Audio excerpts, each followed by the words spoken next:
महापालिका निवडणुकीच्या पार्श्वभूमीवर राजापेठ झोनमधील निवडणूक रणधुमाळी आता वेग घेताना दिसत आहे। राजापेठ झोन अंतर्गत येणाऱ्या प्रभाग क्रमांक 11, 12 आणि 18 साठी उमेदवारांची चिन्ह वाटप प्रक्रिया पूर्ण झाली असून तीनही प्रभाग मिळून तब्बल 94 उमेदवारांना शनिवारी निवडणूक चिन्हे वाटप करण्यात आली आहेत। नेमकी काय आहे ही प्रक्रिया आणि पुढील राजकीय हालचाली जाणून घेऊया या रिपोर्टमधनं।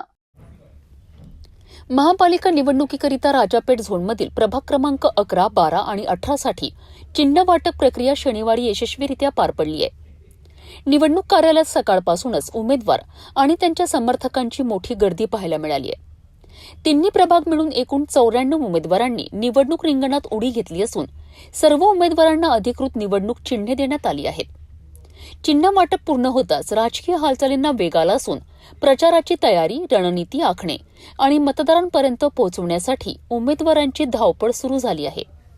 प्रभाग क्रमांक 11, 12 आणि 18 मध्ये विविध पक्षांचे तसेच अपक्ष उमेदवार मोठ्या संख्येने रिंगणात असल्याने या निवडणुकीत चुरशीची लढत होण्याची शक्यता व्यक्त केली जात आहे।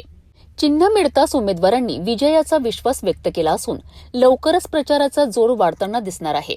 एकूणच राजापेठ झोनमधील या तिन्ही प्रभागांमध्ये निवडणूक वातावरण तापू लागले असून मतदारांचे लक्ष वेधण्यासाठी उमेदवार सर्वतोपरी प्रयत्न करताना दिसत आहेत। नमस्कार सर, मी सिटी न्यूज चॅनलमधून जया मेहरा। आज इथे जे निवडणुकीचे जे चिन्ह वाटप जे झालेले आहेत तर त्याच्याबद्दल थोडीफार माहिती सांगा सर। अमरावती महानगरपालिका सार्वत्रिक निवडणूक 2025-26च्या या निवडणुकीकरिता आज राजापेठ झोन या ठिकाणी चिन्ह वाटपाची संपूर्ण प्रक्रिया प्रभाग क्रमांक 11, 12 आणि 18 करिता संपलेली आहे आणि एकूण या तिन्ही प्रभाग मिळून 94 उमेदवार हे निवडणूक लढविणार आहेत। त्यामध्ये आम्ही चिन्ह वाटप जे आहे ते राष्ट्रीय पक्ष, राज्य पक्ष, इतर राज्यातील पक्ष, नोंदणीकृत पक्ष आणि अपक्ष या सर्वांना चिन्ह वाटप आम्ही केलेलं आहे। चिन्ह वाटप प्रक्रिया पूर्ण झाल्याने आता राजापेठ झोनमधील प्रभाग क्रमांक 11, 12 आणि 18 मध्ये प्रचाराला अधिकृत सुरुवात झाली आहे। आगामी काळात कोण बाजी मारणार याकडे सर्वांचे लक्ष लागले आहे।